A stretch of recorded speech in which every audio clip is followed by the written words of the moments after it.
आज की वीडियो में देखेंगे किसी भी यूज़र से हम कोई भी वैल्यू को कैसे इनपुट लें, और अगर कोई हम वर्ड या सेंटेंस को लिखते और नहीं चाहते कि वो हमारे कोड में कंसीडर किया जाए तो उसको हम कमेंट कैसे करते हैं। तो आज की वीडियो में ये देखेंगे। फ्रेंड्स, आपका स्वागत है हमारे डेडली डेव कोर्स सीरीज़ में। तो चलिए हम वीडियो को स्टार्ट करते हैं।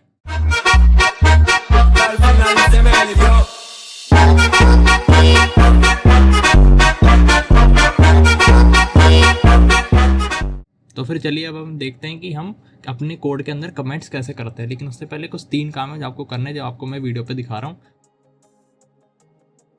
और एक काम आप प्लीज़ और कीजिएगा कि हमारी जो प्लेलिस्ट है चैनल पर मैं आपको दिखाता हूँ, उसको आप अपने यहाँ पे बुकमार्क करके रख लीजिए ताकि आपको वो काम आए जब भी आप एक्सेस करते हैं, कि आपको जो भी लेटेस्ट वीडियो आपको वहीं पे मिलेगी। मैं आपको दिखा देता हूँ सीधा कोड डेड पे जाके हमारे चैनल पे आपको मैंने यहाँ पे इस पर प्लेलिस्ट बना रखी है, उस पर आपको जाना है और इसको बुकमार्क कर लेना है। ये रही देखिए, यहीं पे आपको लेटेस्ट वीडियो सारी आपको मिल जाएगी सीक्वेंस वाइज। तो आपको कुछ नहीं करना है, इसको सिंपली बुकमार्क कर लेना है यहाँ से, ताकि आपको वो डायरेक्टली मिल जाए जब आप एक्सेस करते हैं। तो ये बताना था। तो फिर अब हम स्टार्ट करते हैं, मेन टॉपिक पे आते हैं अपने। तो अपना मैं फोल्डर खोल लेता हूँ, मैंने खोल रखा है यहाँ पे। रुकिए, मैं फटाफट चला जाता हूँ। तो अपनी वीडियो बना लेते हैं, फोल्डर बना लेते हैं, मतलब वीडियो 3 के नाम से। फिर इसमें अपना हम C++ का पहले कोड देखेंगे, VS कोड में खोल लेते हैं फटाफट, और अपनी मेन फाइल बना लेते हैं कमेंट्स के नाम से। .C++ लगाना बिल्कुल ना भूलें आप। और फिर अब हम शुरू करते हैं। देखिए, सबसे पहला अपना वही कोड जो मैं आपको अपनी पिछली वीडियो से बताता आ रहा हूँ। इंक्लूड IOString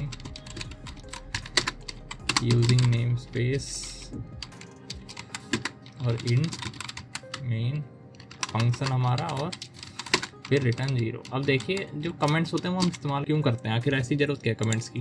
देखिए, अगर कोई लॉजिक हमने लिखा है, कोड लिखा हुआ है, तो उसको अगर आप कुछ टाइम के बाद देखते हैं तो हमको वो समझ नहीं आएगा। तो वो कमेंट हमको उसी चीज़ में हेल्प करते हैं, किसी कोड या पार्ट को समझाने के लिए। या फिर अगर हमको किसी चीज़ को मान लो काटना नहीं है, सिर्फ थोड़े टाइम के लिए उसको हटाना है, कि जब हमारा कोड कंपाइल हो या इंटरप्रेट होता है तो उस टाइम पे उस चीज़ को कंसीडर ना किया जाए, तो हम वो कैसे करते हैं। देखिए, C++ के अंदर ऐसा होता है कि जो फॉरवर्ड स्लैश होता है, ये इसको हम लिखते हैं अगर हमको किसी पार्ट को कमेंट करना है। जैसे कि मैं अपना सी आउट स्टेटमेंट एक लिख देता हूँ, और कई सारी लिख देता हूँ। जैसे कि मैं वेलकम नाम से लिख रहा हूँ, और इसको मैं कई सारी लिख। अब मैं चाहता हूँ इनमें से कुछ को मैं हटाना। अब देखिए, मैं इसको काट के भी हटा सकता हूँ, लेकिन मैं नहीं चाह रहा, मेरे को ये रखनी है कुछ।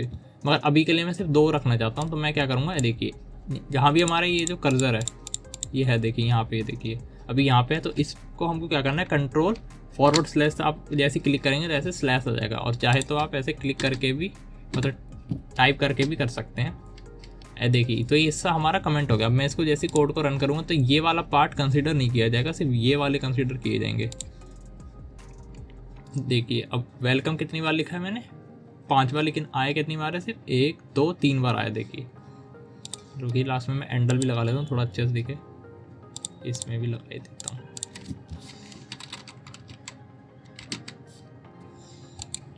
देखिए, अब इसको हाँ, एरर क्या आ गई, अच्छा कोड रह गया। हाँ ठीक है, अब देखिए 3 बार अपने आया। अब मैं इसको वापस से, अगर आपको हटाना है तो आप यहाँ से भी हटा सकते हैं, इससे बैक स्पेस करके, या फिर आप डायरेक्ट इनको सिलेक्ट कीजिए और दोबारा से कंट्रोल फॉरवर्ड स्लैश आप जैसे दबाएंगे शॉर्टकट की, तो ये हट जाएगा। आप देखिए, अब हमारा ये 5 बार आ जाएगा ऐसे। तो ये होते हैं कमेंट्स हमारे। अब ये कमेंट्स हम ऐसे भी यूज़ कर सकते हैं, जैसे कि हम फिर से कंट्रोल फॉरवर्ड स्लैश दबाएंगे और हम लिख सकते हैं this is a print statement of C++। इस तरीके से हम लिख सकते हैं कि अब ये अगर हमको बहुत सारी लाइंस को करना है तो हम ऐसे, तो मैंने आपको बता दिया इस तरीके से आप एक बार सेलेक्ट करके। मगर आप नहीं चाह रहे हम सेलेक्ट कर रहे हैं, उसके लिए आप मल्टी लाइन कमेंट्स भी होते हैं। ये होता है सिंगल लाइन कमेंट, और इसके बाद होता है मल्टी लाइन कमेंट। वो ऐसे होता है कि आपको फॉरवर्ड स्लैश स्टार दबाना है, और फिर नीचे आके देखिए, इसने दूसरा वाला दिखा दिया। ये वाला हिस्सा जो है, ये इसको उठा के हमको वहाँ लगा देना है जहाँ तक आप उसको कमेंट करना है। तो इसको कंट्रोल X करके मैं यहाँ पे लगा देता हूँ। देखिए, अब इतना पार्ट हमारा ये कमेंट में आ गया। मतलब आपकी बहुत सारी लाइंस को आपको करना है, तो आपको सिलेक्ट नहीं करना पड़ेगा, सिंपल ये आपको लिखना है और ये लगाना है फॉरवर्ड स्लैश, फिर स्टार, फिर उसके बाद स्टार, फिर दोबारा से फॉरवर्ड स्लैश। इस तरीके से करना है। अब इसको मैं रन करूँगा तो आपको कुछ नहीं दिखेगा। देखिए, कोई एरर भी नहीं आएगी, सिंपली अगर आपके कहीं कोड एरर भी दे रहा है तो आप उसको कमेंट कर करके चेक कर सकते हैं कि कहाँ पे वो एरर आ रही है, चल जाए। कई बार क्या किया जाता है कि जो कोड एरर दे रहा होता है लोग उसको हटा ही देते हैं या फिर कमेंट ही कर देते हैं। अगर हमको एरर समझ में नहीं आ रही होती तब तक के लिए, अगर उसको फिक्स कर लेते तो हम उसको हटा देते हैं। तो इस तरीके से हम C++ के अंदर हम ये कमेंट देते हैं। अब इसके अंदर मैं आपको बताता हूँ यूजर से इनपुट कैसे लिया जाता है। अगर हम कोई प्रोग्राम बना रहे हैं तो ऐसा तो है नहीं हम यहाँ पे जिस तरीके से हमने अपने डेटा टाइप्स या वेरिएबल जो बनाए थे उसमें वैल्यू रख के हम फिर दोबारा करवाएं। हमको यूजर से इनपुट लेके फिर उसके बाद कुछ ऑपरेशन परफॉर्म करने होते हैं। तो वो हम कैसे करते हैं, तो उसके लिए मैं इसी में दूसरी फाइल बनाता हूँ।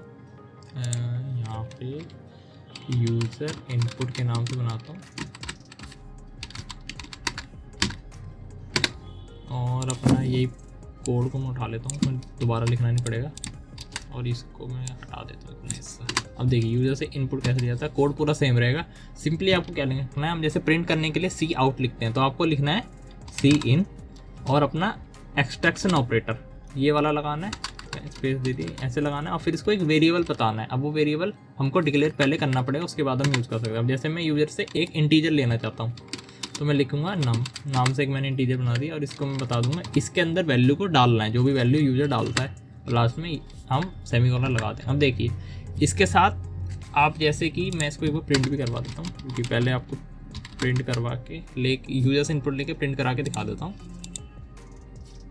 तो करना क्या आपको, अब देखिए मैं इसको रन करता हूँ।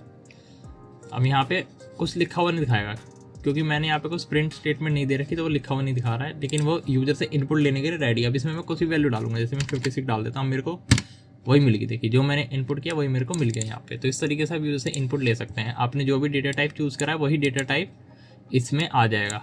अगर कोई और डालेंगे तो वो फिर नहीं आएगा, एरर देगा। जैसे कि अगर मैं मान लूँ नाम ही लिख दूँ ABC डाल दूँ अगर मैं, तो देखिए 0 दिखाएं क्योंकि कोई वैल्यू आई ही नहीं। ABC तो एक स्ट्रिंग है तो इसलिए।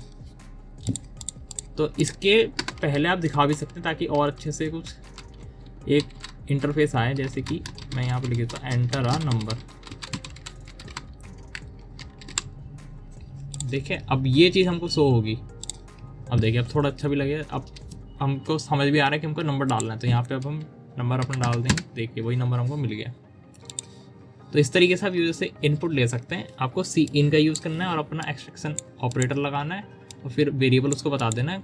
जिस भी वेरिएबल में आपको वैल्यू डलवानी है वो वेरिएबल आपको डालना है। अब इसके अंदर हम अपना कोई भी दूसरा डेटा टाइप भी यूज़ कर सकते हैं। अब अगर मैं फ्लोट चाहूँ उसको भी यूज़ कर सकते हैं। यहाँ पे मैं एक्स लिख देता हूँ, यहाँ पे एक्स लिखा है तो यहाँ भी एक्स को प्रिंट कराना है तो वो डालना पड़ेगा और इसको फिर रन करके देखेंगे तो अपना अब मैं इसमें पॉइंट देखिए मस्त अपनी फ्लोट वैल्यू भी आ गई। तो इस तरीके से आप यूज़र इनपुट ले सकते हैं। अब यही चीज़ हम देख लेते हैं कि जो हमारे कमेंट्स हैं और अपना इनपुट यूज़र से लेते कैसे हैं जावा के अंदर। इंटेलिजेंट आइडिया खोल रखा है, यहाँ पे भी हम फाइल बनाएंगे, फटाफट से देखते हैं कैसे करते हैं काम। पहले मैं आपको कमेंट्स बता देता हूँ, फिर अपना फंक्शन बनाएंगे। फंक्शन बनाने के लिए मेन डायरेक्ट लिखेंगे तो बन जाएगा फंक्शन। देखिए आ गया। अब यहाँ पे कैसे लिखते हैं देखिए मैं बताता हूँ। इसके अंदर देखिए दिखा रहा है इस तरीके से होता है। मैं इसको ऐसे करके फटाफट से देखिए, एक होता है सिंगल लाइन कमेंट जैसे C++ में था वैसे ही होता है single line comment. Forward slash 2 बार लगाना होता है और मल्टी लाइन कमेंट्स में सिंपली ऐसे लगाना होता है। देखिए जो कि हमने देखा था बिल्कुल सेम है C++ की तरह, कोई अंतर नहीं है इसमें भी। मैं इसको रुपये हटा देता हूँ, इसने जो भी लिखा हुआ है। इसके अंदर मैं एक काम करता हूँ, system.out.print ln लिख देते। हाँ देखिए इस तरीके से मल्टी लाइन कमेंट जाता है, फॉरवर्ड स्लैश स्टार फिर स्टार फॉरवर्ड स्लैश इस तरीके से।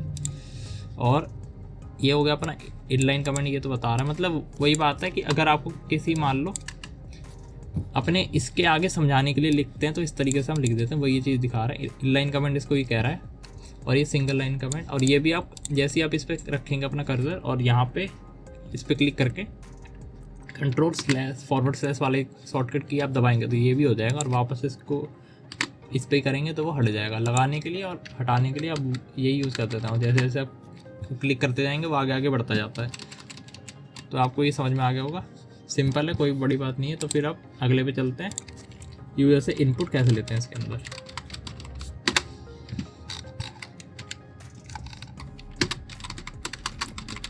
देखिए अब इसके अंदर यूजर से इनपुट लेने के लिए हमको एक स्कैनर ऑब्जेक्ट बनाना पड़ता है। अभी आपको ये सोचने की जरूरत नहीं कि ऑब्जेक्ट होते क्या है, वो हम आगे देख लेंगे होता क्या है। उसके लिए हमको स्कैनर क्लास को इंपोर्ट करना पड़ता है। वो हम लिखते हैं जैसे हमने जावा में इंपोर्ट होता है वो करते हैं, वैसे ही इसके अंदर क्या लिखते हैं, Java dot यूटिल dot scanner. Scanner का एस बड़ा याद रखिएगा। अब देखिए यहाँ पे हमको इसको क्या करना है, अब देखिए हाँ, अब यहाँ पे पहले स्कैनर का ऑब्जेक्ट बनाएंगे स्कैनर, और फिर उसका कोई भी नाम वेरिएबल नेम जो होता है वो लिखेंगे। मैं एससी लिख रहा हूँ, फिर न्यू अपना कीवर्ड है और फिर स्कैनर दोबारा, और अब उसको बताएंगे इनपुट उसको लेना क्या। तो उसमें हम लिखते हैं सिस्टम डॉट इन, यानी कीबोर्ड से इनपुट लेना है, और लास्ट में सेमीकोलन। तो ये ऑब्जेक्ट बन गया। अब इसको यूज़ कैसे करेंगे देखिए। अब जैसे मेरे को एक नंबर इनपुट लेना है यूजर से, तो इंट लिखेंगे और फिर नम दोबारा दूंगा। अब इसके अंदर बताऊँ एससी डॉट, अब देखिए यहाँ पे बहुत सारे ये आ रहा है। अब इनमें से हमको चूज़ करना है। देखिए ये हैश वाले नहीं, आपको लिखना है नेक्स्ट इंट, क्योंकि हम एक इंटीजर ले रहे हैं तो नेक्स्ट इंट का यूज़ करेंगे। इसमें और होता है, अगर हम बाइट लेते हैं तो नेक्स्ट बाइट, हम डबल लेते हैं तो नेक्स्ट डबल, नेक्स्ट फ्लोट, इस तरीके के होते हैं। अब यहाँ पे हमको इनपुट इस वेरिएबल में आ जाएगा जो भी हम लेंगे।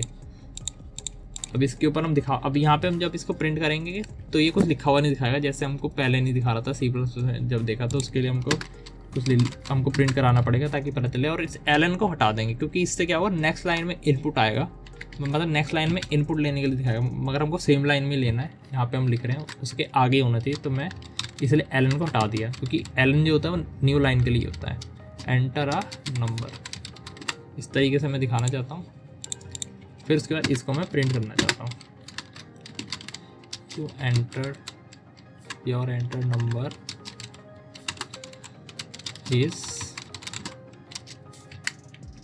प्लस करके नम, सिंपली मतलब वो जो यहाँ पे आएगा वो यहाँ पे हमको प्रिंट करना है, और प्लस अपना कंकैटिनेट करने के लिए इसी के साथ। तो देखिए अब इसको मैं रन करता हूँ। अब ये वाली फाइल नहीं चलेगी, पिछली फाइल चलेगी, आप देख सकते हैं। तो मैंने आपको बताया था राइट क्लिक करके रन, और फिर जो फाइल का नाम दिखा रहा है उस पर क्लिक कीजिए, और फिर ये आपको हो जाएगा रन। देखिए अब यहाँ पे आके एंटर अ नंबर, इसमें मैं कोई भी नंबर डालूंगा तो वो देखिए यू एंटर नंबर इज़ 562। इस तरीके से आप किसी भी इनपुट को ले सकते हैं। अब मैं आपको, वैसे बहुत सारे होते हैं, देखिए मैं आपको दिखाता हूँ। देखिए इसके अंदर होते बहुत सारे, देखिए इंट, बिग इंटीजर, अभी हैश वाले होते हैं, ये चेक करने के काम आते हैं। ये जो हैश इंट है ये चेक करता है कि जो इनपुट है वो आया है कि नहीं आया है, ये उसके लिए होता है। मगर ये हम लोग कम ही इस्तेमाल करते हैं, ज़्यादातर ये इस्तेमाल होता है नेक्स्ट इंट। अब इसमें और भी होते हैं जैसे नेक्स्ट बाइट, नेक्स्ट शॉर्ट, फिर फ्लोट भी होता है। देखिए फ्लोट, डबल, मतलब अलग अलग डेटा टाइप के लिए अलग अलग होता है। नेक्स्ट रहेगा और इसके आगे आपको डेटा टाइप डाल देना है, किस तरह का डेटा टाइप आप यूज़ कर रहे हैं वही वाला। और एससी जरूर लगाइएगा, ऑब्जेक्ट बताना होता है, इस ऑब्जेक्ट के थ्रू ये लिया जा रहा है यूज़ होके। तो अब मैं आपको एक चीज़, अब इसको भी मैं जैसे कि देखिए मैं इसको पहले जैसे कर देता हूँ। अब मैं इसको हटा के मैं स्ट्रिंग लेना चाहता हूँ। देखिए मैं इसको वही जो मैंने आपको सिखाया इसका मैं कमेंट कर दूंगा। और इसके बाद अब स्ट्रिंग कैसे लेते हैं, स्ट्रिंग यानी सीक्वेंस ऑफ कैरेक्टर कैसे लेते हैं, तो उसके लिए सिंपल स्ट्रिंग मैं वर्ड लिख दूँगा, मतलब किसी का नाम आपको इनपुट लेना है, कोई वर्ड, वो भी आपको सिखा दे रहा हूँ। नेक्स्ट स्ट्रिंग करके इसमें कुछ नहीं होता, इसमें होता है अगर एक वर्ड लेना है सिर्फ तो आप नेक्स्ट लेना है ऐसे, और फिर उसके बाद यहाँ पे मैं वर्ड लिख देता हूँ योर एंटर्ड। देखिए अब यहाँ पे मैं कोई भी वर्ड लिख देता हूँ, इसमें हेलो लिख देता हूँ, तो यू एंटर्ड हेलो। अब इसको मैं दोबारा से रन करूँगा तो ये नेक्स्ट जो सिर्फ करा, इससे होगा क्या कि अगर मान लो मैं पूरा सेंटेंस कोई लिख रहा हूँ तो उसमें सिर्फ स्टार्टिंग वाला कंसीडर किया जाएगा, स्पेस आते ही उस चीज़ को हटा दिया जाता है, वो चीज़ नहीं ली जाती। तो अगर आप चाहते हैं पूरा सेंटेंस को लिया जाए तो उसके लिए आपको नेक्स्ट के बाद लाइन डाल देना है, तो अब इसको वो पूरा लेगा जो भी हम लिख रहे हैं। ऐसा अगर मैं लिखूँगा आई एम अ बॉय और इसको मैं डालूंगा, देखिए अब ये पूरा हमको सेंटेंस मिल रहा है। तो इस तरीके से आप कोई भी स्ट्रिंग को ले सकते हैं। तो इस तरीके से यूज़र इनपुट लिया जाता है जावा के अंदर और अपना कमेंट इस तरीके से दिया जाता है। अब हम पाइथन में देख लेते हैं ये चीज़ कैसे होती है। इसको बंद करके हम पाइथन मैंने खोल रखा है, वहाँ पे भी अपनी फाइल बनाते हैं।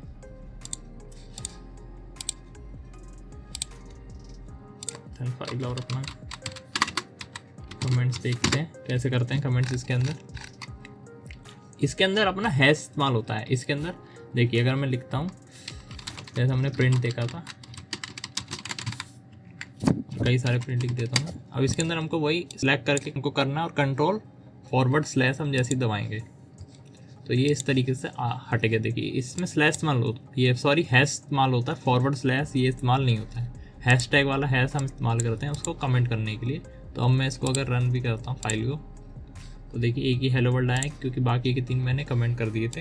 मल्टी लाइन कमेंट इसमें ऐसे होता है कि देखिए इसमें आपको सिंगल ट्रिपल कोट यूज़ करना है, मतलब ऐसे 1 2 देख और ये 3 हटा देने, ये जो 3 आए हाँ, और इसके नीचे लगा देने। हाँ अब ये हो गया हमारा मल्टी लाइन कमेंट। अब इसके अंदर हम कुछ भी हम लिखेंगे तो वो काफ़ी कुछ इसके अंदर ही हम लिख सकते हैं अगर हमको बहुत सारी लाइंस को कमेंट करना है। दिस इज ए बॉडी ऐसे कुछ लिख दिया मैंने यहाँ पे। अब इस तरीके से करके मैं जो करता हूँ उस तरीके से हैश आता, मगर इस तरीके से आप बहुत सारों को एक ही उसमें कर सकते हैं। जैसे हम /* से कर रहे थे वो हम यहाँ पे इस तरीके से करते हैं, बस ये अंतर है उस वहाँ पे कमेंट्स का और यहाँ पे कमेंट्स का। अब देखिए सिंगल कोट की जगह डबल कोट्स का भी यूज़ कर सकते हैं हम, सेम यही तरीका रहेगा। देखिए मैं आपको दिखा देता हूँ।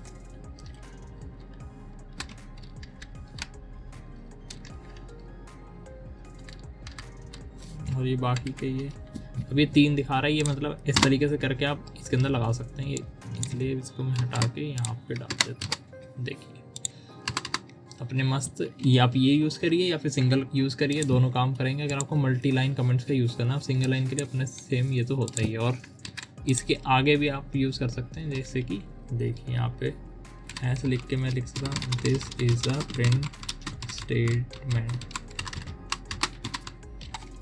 बताने के लिए ये कोड की चीज़ के लिए। और ये तो अपना इससे कमेंट हो ही रखा है। अब इसको मैं रन भी करूँगा तो ये सिर्फ 1 चलेगा और ये अपना इंटरफेयर नहीं करेगा, कोई एरर भी नहीं देगा।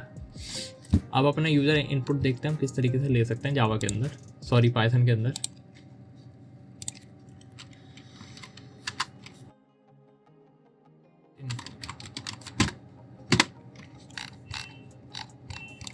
देखिए अब इसमें हमको सिंपल है, अपने को वेरिएबल बनाना है, हम नाम से बना देते हैं और फिर इनपुट लिखना है। इनपुट लिख के इसके अंदर ही हम लिख सकते हैं कि हमको कुछ शोकेस करना है। जैसे हमको अलग से, जैसे कि मैं यहाँ पे हमने अलग से हमको ये लिखना पड़ा था दिखाने के लिए, तो वो इसके अंदर हम इनपुट वाले में दे सकते हैं। हम यहीं पे हम उसको दे सकते हैं, जैसे एंटर योर नंबर, फिर उसके बाद इसी को हम प्रिंट कर लेते हैं और एंटर नंबर इज कॉमा देंगे और इसमें प्लस यूज़ नहीं होता है, कॉमा यूज़ होता है फ्रेंड, याद रखिएगा।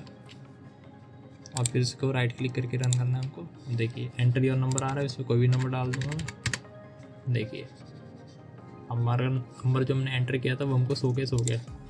अब मैं आपको बताता हूँ इनपुट जो ये स्टेटमेंट होती है, ये जो वैल्यू देती है वो असल में स्ट्रिंग होती है। मतलब हमने तो एक नंबर डाला है तो वो इंटीजर नहीं होगा, उसका डेटा है वो स्ट्रिंग होगा, तो हमको उसके लिए उसको कन्वर्ट करना पड़ता है। तो कन्वर्ट करने के लिए टाइप कास्टिंग यूज़ होती है। तो मैं वो अभी नहीं बता रहा हूँ आपको, वो अगली वीडियो में बताऊँगा, क्योंकि वही चीज़ मैं आपको तीनों में आपको समझा दूँगा। तो इसलिए मैं अभी इसमें बताऊँगा, फिर बाकियों में थोड़ा वो रहेगा। तो मैं चाहता हूँ कि जो भी चीज़ मैं आपको कौन सा बता रहा हूँ वो तीनों में एक साथ ही बताऊँ। तो अभी मैं आपको नहीं बता रहा हूँ, तो सिंपल याद रखना है कि अभी जो हमको ये जो इनपुट यूज़ करते हैं हम, ये असल में वैल्यू हमको जो डेटा टाइप होता है उस वैल्यू का वो स्ट्रिंग होता है। क्योंकि अगर मैं आपको इसको देखिए, मैं आपको दिखा भी देता हूँ टाइप इसका नाम का। देखिए अब इसका आप टाइप भी जान सकते हैं, ये मैंने आपको बताया था। आपको अगर डेटा टाइप जानना है क्या है तो हम टाइप यूज़ करेंगे। अब इसको मैं रन करूँगा तो 4 5 6 डाला। अब देखिए क्लास स्ट्रिंग str यानी स्ट्रिंग है ये, तो स्ट्रिंग ही रिटर्न करता है, उसको कन्वर्ट कर लेते हैं हम फिर टाइप कास्टिंग की मदद से। तो वो मैं आपको अपनी आने वाली अगर वीडियोस है आगे उनमें मैं आपको बताऊंगा। अब मैं अगले में आपको ये बताऊंगा कि ऑपरेटर्स क्या क्या होते हैं जिनको हम यूज़ करते हैं अपने कोई भी ऑपरेशन परफॉर्म करने के लिए। अर्थमेटिक होते हैं और लॉजिकल रिलेशन बहुत सारे होते हैं, वो हम अगली वीडियो में देखेंगे। तो रेडी रहिएगा अगली वीडियो के लिए। तो आशा करता हूँ ये वीडियो आपको पसंद आई होगी फ्रेंड्स। पसंद आई है तो वीडियो को लाइक कीजिएगा, शेयर कीजिएगा और चैनल को सब्सक्राइब कीजिएगा। तो मिलते हैं हम नेक्स्ट वीडियो में, तब तक के लिए गुड बाय।